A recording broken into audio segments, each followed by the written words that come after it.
Addis Ababa International Stadium Phase 2 construction contract signed.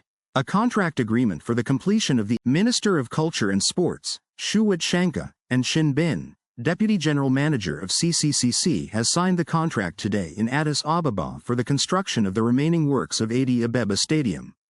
Minister Shuwat, during her address, highlighted the progress made in sports development over the past 7 years.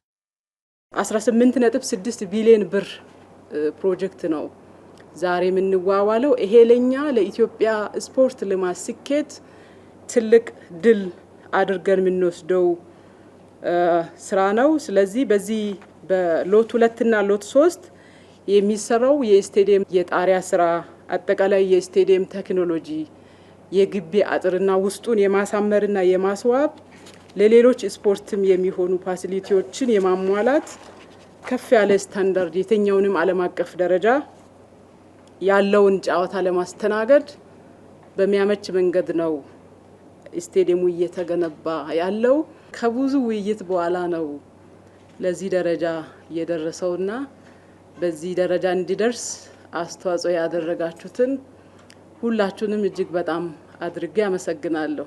Shin Bin, Deputy General Manager of CCCC, expressed his company's commitment to delivering the project. CCCC already have been in Ethiopia since 1998, almost 20 years we work here. I believe within the period of the contract, we will hand over to the client. Project on schedule.